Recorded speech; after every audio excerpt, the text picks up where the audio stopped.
What's up, everyone? Welcome back to the Big Knick Energy Pod. I'm your co-host, Jon, and with me, as always, is my co-host, Marky. Marky, tell the people how you're doing today. I'm doing quite well, Jon. How are you doing? Oh, I'm doing mighty fine. Thank you for Mighty asking. fine. You Mighty, always mighty doing mighty fine. fine. I mean, I'm saying that, but if I'm being honest, I'm still kind of processing the trade, and I don't know that I'm fine. I think I'm fine, maybe. Ask me again in December. Yeah. It remains to be seen. Well, Yeah. we are here with the Big Knick Energy Pod to talk about the cat trade that happened on Friday night. We're obviously joining the news cycle a little late, so we're going to talk about things after everybody else has and kind of tee up the preseason opener on Sunday versus the Hornets. Excited to bring you this podcast every week as we get into our, hopefully this is going up Thursday schedule. Yeah, hopefully. But before we get into the cat trade, I just want to say to everybody who is yelling at me for wanting to trade Donte, one, I didn't want to trade Donte, and two, they traded Donte. Yeah, I got to give you your roses on that because you were taking L's up the fucking wazoo. The day we posted the first podcast, everybody was like, "How do you want to trade Donte? You want to trade Donte? What the Donte? He's untouchable."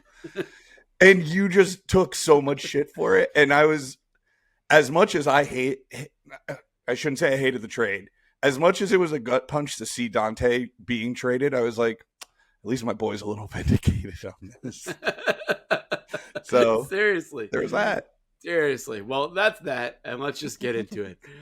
You started to tell us your thoughts there. So why don't you go first? How you feeling about the trade? I still don't feel great. I think Leon has earned our trust to be like, yo, why are you looking at me like that? Oh, you're just okay. You're just staring at me. No, I think last year I compare it to this. Last year when we traded RJ and Quick, we got to see the return on investment with OG immediately, maybe not immediately, a few days later. And the pain of losing Quick and RJ was quickly subsided. Now, us losing Randle and Donte in the offseason. What was that? No, you said quickly subsided about trading Emmanuel quickly. Sorry, didn't mean to interrupt. Keep going. We're doing great. Sorry. Anyway, Randle and Donte being traded in the offseason for Karl-Anthony Towns, we won't know how that trade impacts us until the regular season starts. And then, even then, it really depends on how far we go into the – this team has playoff aspirations. It's not just squeak in, be the sixth seed like we used to think. Like, oh, can we just get there, please? It's like, no, I think I saw that we have the third best odds in Vegas of winning the chip this year. Like, this team has expectations, so I think we got to wait and see. And I think Leon's earned our trust. I love Ju forever. I think he's going to be, I'll even say now, hot take, top 5 Knick of all time, as far as not even just player, just what he's meant to the city, and the team. I'll give you top 10, probably not top 5. Yeah, no, I probably should reel that one back a little bit into the top 10. But he really was the catalyst that brought the Knicks to this point, though. We can't deny that, So. Oh, absolutely. I mean, I was on the Daily Wolves podcast earlier today, a little live stream. Shout out to those dudes. Super fun. Thank you for having me on. But we were talking about it, and that was all I was talking about is how much I'm going to miss Julius and how much they should be excited to have Julius on their team. Yeah. The good, the bad, the ugly, but most importantly, the hard fought and leaving it all out on the court of it all. Because, I am still, it's been, let's see, today's Wednesday, it was Friday, so it's been 5 days. I am still very on the fence. Talking to those guys, they liked Cat a lot more than I was expecting to hear Timberwolves fans be sad to see Cat go. So that was hopeful. But, yeah, it's a tough one. And this has been said a lot over the last few days, but it sucks we never got to see this team play. And I tweeted this Friday night when it happened. Who knows if somebody else was out there ready to pull the trigger on Karl-Anthony Towns? I mentioned on last week's pod that New Orleans is probably going to be the Knicks' biggest competitor for a center. Mm-hmm. So maybe they were there ready to go and ready to pull that trigger with Brandon Ingram or someone. Who knows? But this is a trade I would have loved the Knicks to make in like November, December, after we see what this team is for a month or two. I agree, to see how Julius fits into this new offense with all these Nova pieces. Yeah, I mean, people always want to bring up bad Julius, but he was playing the best team basketball of his career, the best team basketball of his career.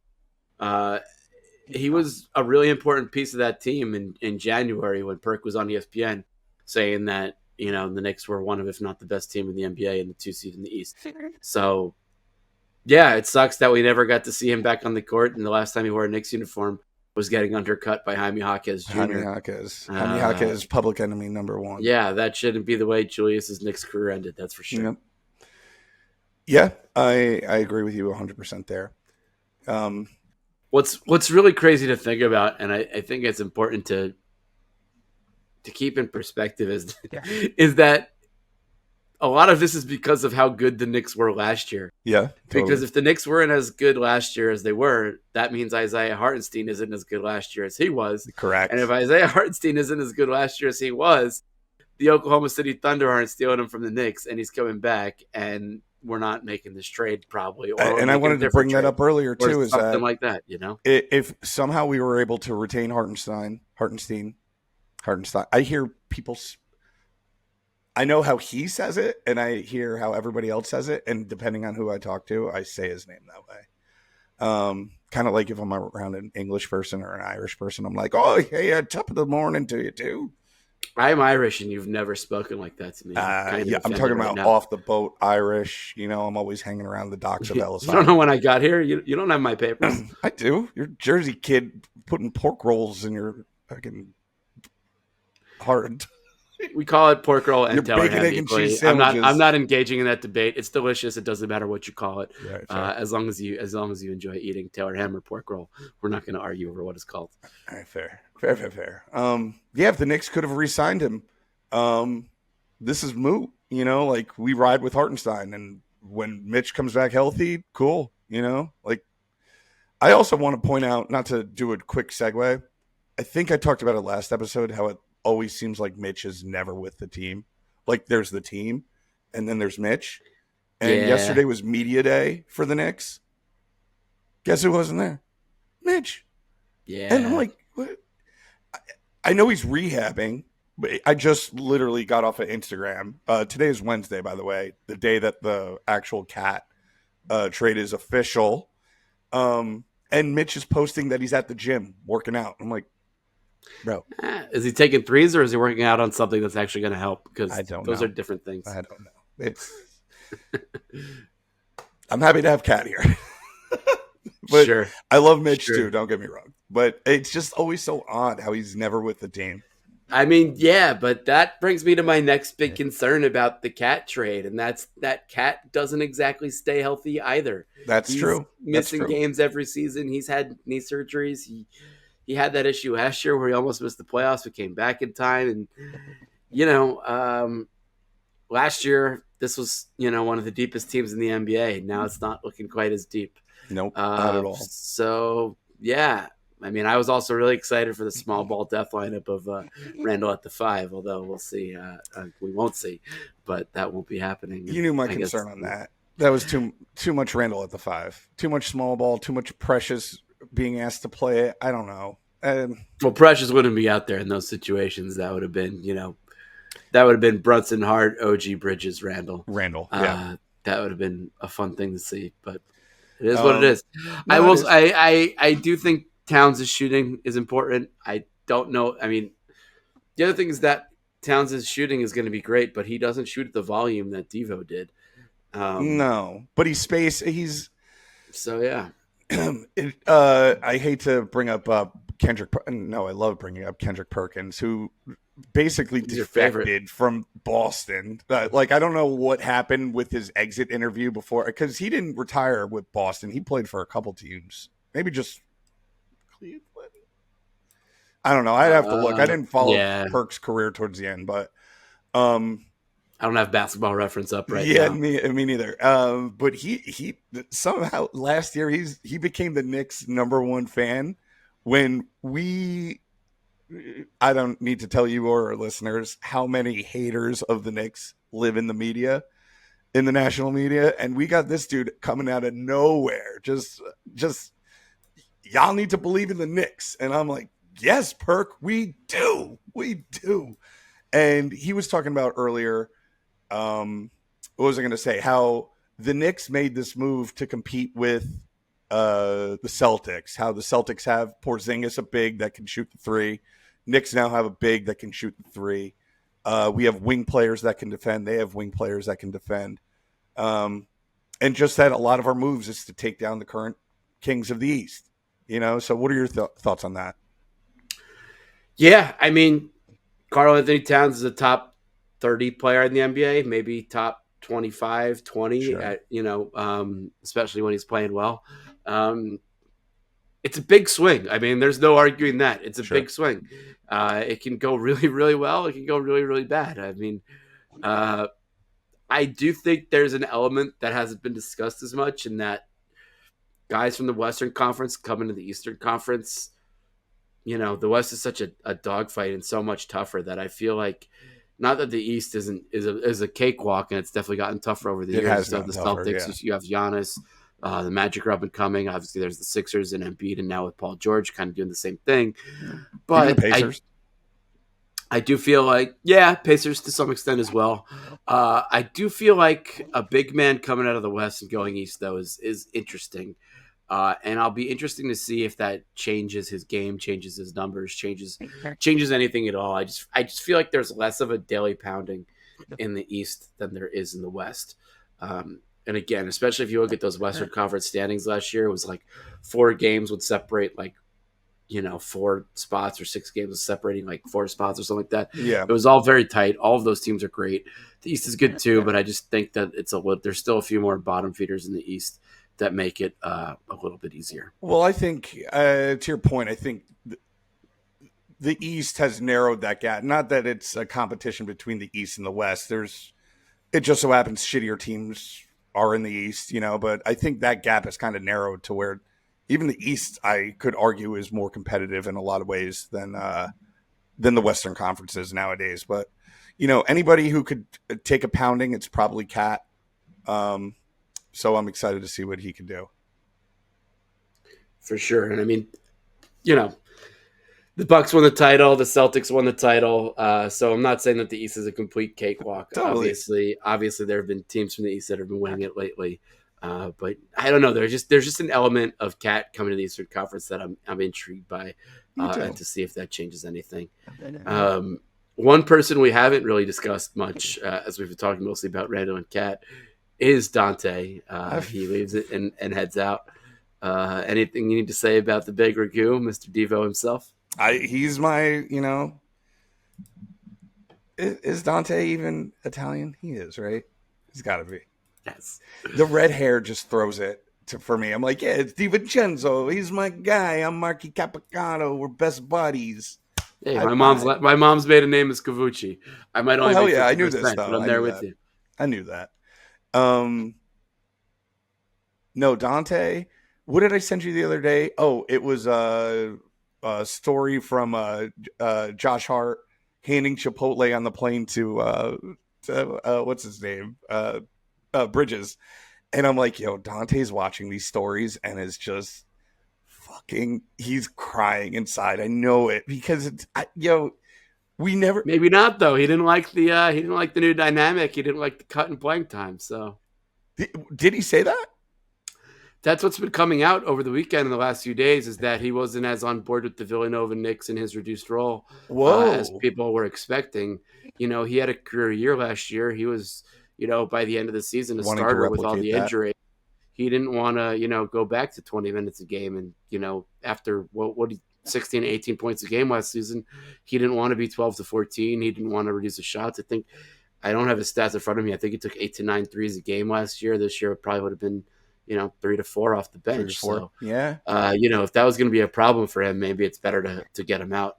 I did not. I'll be 100% honest with you. Since the trade, I've only read like the pertinent details and like whatever Big Knick Energy's posting, whatever the main.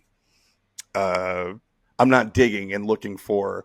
I don't want to hear sound bites about Randle's being excited to be a Timberwolf. I don't want to see Donte wearing a Vikings Sam Darnold jersey. Like, no. I haven't deep dove into what they're doing, because again, like how we made a joke. Well, I made the joke of how I wrote this online when the news broke. How it's cold. They just traded Julius after he just built a school in the Bronx for kids who can't read. Yeah, I was like, some people got the Zoolander reference. Some people were just like, who's this ignorant jerk talking about kids not reading good? I'm like, no, it's a joke from a movie. It's pretty funny. Watch it. Watch Zoolander. If you take one thing away from this podcast, it's to watch Zoolander. And Ben Stiller has a pickleball movie in development. It's supposed and most importantly, Ben Stiller is the king of Knicks Twitter. That is true. Shout out to Ben Stiller. Shout out to Ben Stiller. I always wanted to know, this is a really random tangent and a not that interesting story. No, go for it. But in my day job, I'm a producer. I work in media and this, that, and the other thing. And I worked an event in San Francisco in November of 2022. And the next night, the Knicks played the Warriors. And I stayed the next night to go to the Warrior game. And I've always wondered if Ben Stiller did the same thing. I have no idea. I have a feeling he didn't. But that's always a little random fact. You never know.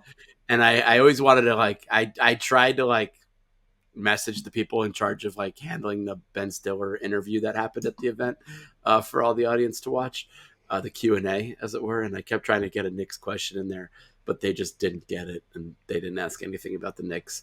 Instead, they asked really weird questions that were incredibly untimely. Okay. That's what I got. Unrelated story. Ben Stiller, king of Knicks Twitter. King of Knicks Twitter. Love him. Love it.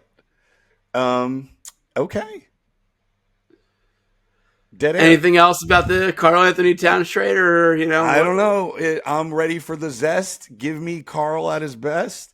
I'm ready to go. He's a poet and he didn't know it. Look at that rhyme. I do know it. I do slam poetry every Thursday. I could give you guys the address if you hit us up on the pod. Please do. John will give out our podcast email at the end of the show. For all of our Maryland area listeners, where do you do slam poetry? The Auto Bar in Baltimore, Maryland. Okay. Yeah. Okay. I hear All Time Low shows up to do some slam poetry. They do. A lot of bands show up there. A lot of screaming infidelity. We're off the rails. Yeah, the train has left the tracks, but hey. I think about 15, 20 minutes on Karl-Anthony Towns almost a week after it happened is enough. It's good enough. I think it's time to look ahead and here's my take on what else I want to see out of the Karl-Anthony Towns trade is I want to see how he plays with this team, and most importantly, assuming he's ready to go on Sunday for the preseason opener, I'm going to be looking to see how him and Jalen Brunson run the pick and roll. Early on. Too. See how that chemistry is going. That's my number one thing I'm looking for out of this Sunday's preseason opener. It might be a little too soon. What are you going to be looking for? You know what? It is exactly that. I know we didn't talk about it before the podcast. I assume he has enough time to get ready and up to speed that they'll play him, right? Yeah, I mean, it's the preseason opener. You're not. Yeah, who gives a shit? Yeah, who gives a shit? But I think I think that'll be very interesting to see. And not to jump off this real quick, I just wanted to make a point that one thing that's kind of gotten lost in all this shit is, a lot of people are upset about losing Donte and Randle, and a lot of people are excited for Cat, as we should be. Cat's a genuine Knick fan. Let's not forget that. This dude's coming home. We have to admit, I think people were posting his old tweets the other day about the Jeremy Lin era, where he's very obviously invested during Linsanity. And it's kind of, if you do the math, I think it was 2013 to 2012, Linsanity was? 2012, I think. So how old's Cat? That's 12 years ago. Yeah, when Sanity happened in the winter of 2012, February of 2012, right? 2012. So Yeah. Cat's 29, 30, 28. I think he's 28. I want to say. So yeah, 28 minus 12 is 28. 16. Yeah. He was a So he was 16-year-old 16. kid getting super hyped. But do you know where he was a 16-year-old kid getting super hyped in? That's a very important part of this. I know I know his mom's from the Dominican Republic. Moved over here. His dad was a semi-professional basketball player. Yeah, he's from Jersey, is what I'm getting. Oh, he's a Jersey guy. Yeah. I thought you were trying to quiz me. Sorry, I was trying to plug some Jersey pride in there. All right. Well, you know how it is. That's where all the people who are too rich, they go to the Jersey suburbs. No. I'm kidding. That's a very, very, very just broad strokes. Aaron Rodgers lives in Jersey. Fair. So there you go.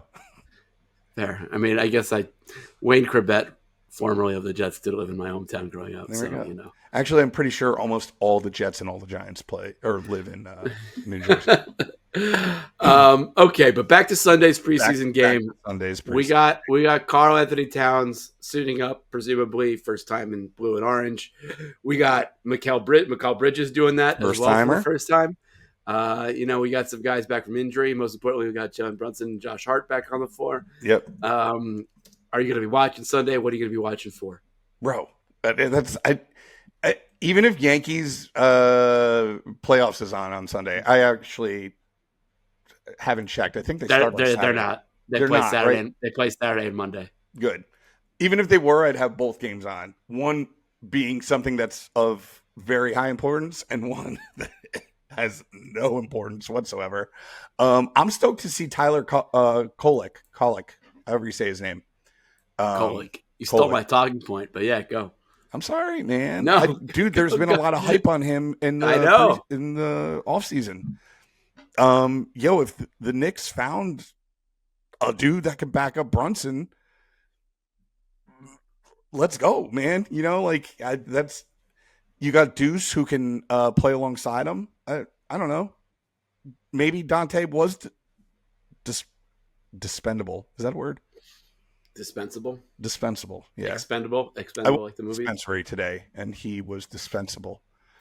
That and I don't know. I'm excited. Even the newer dudes that made the team. I know Marcus Morris, because of this trade, left. Like he's not sticking with the Knicks. I forget how those contracts work, but whatever. He had an option to join the team as like a practice, like a training camp player with the potential to make a roster, and he declined that opportunity. Got it. Oh, well, I'm stoked to see like even campaign in his ugly ass jumper. Like, let's see. I want to see all the dudes together on the bench, seeing dudes hype one another up. See if Jericho Sims can pop a 3 or 2. We saw him working on we don't. Why would you want him to take that shot? No. It's the preseason. I want to practice how you play. Practice how you play. We got to have people working on game situations. Jericho Sims is never going to take 3. If he does, Tibbs will never play him again the rest of the season. If you want a true backup for Cat, let's see if Jericho Sims made the leap and can knock down some corner threes. That's not how anything works.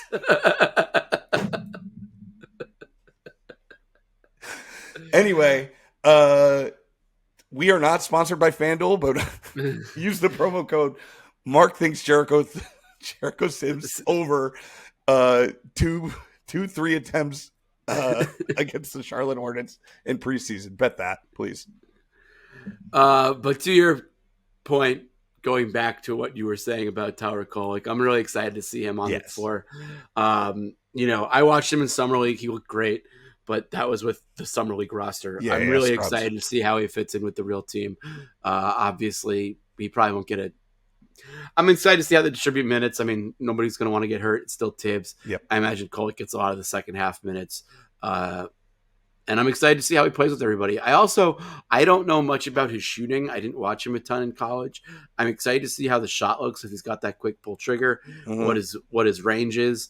Because something that the Timberwolves podcast brought up I was on earlier is that while Cat shoots at a high clip and he's one of the best shooting big men of all time, he doesn't shoot a ton of volume. Donte was putting up 8 to 9 threes a game. I believe Cat was puts up like 4.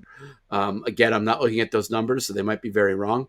But the volume of threes that Donte was taking last year need to come from somewhere. And if Cat's only going to make up about half of them, the other half have to come from somewhere. Josh Hart's jumper's never been reliable. OG's great in the corner, but those are catch and shoot corner threes. Those aren't anything else. Skill set. And McCall, I'm also interested to see how McCall does. I think McCall Bridges. Okay. I thought you were talking about Kevin McCullough Jr. No, I'm talking about McCall Bridges, one of the more important players on the Knicks. Not McCullers, who is not on the team. You meant McHale? I'm pretty sure it's McCall Bridges. It's not McHale.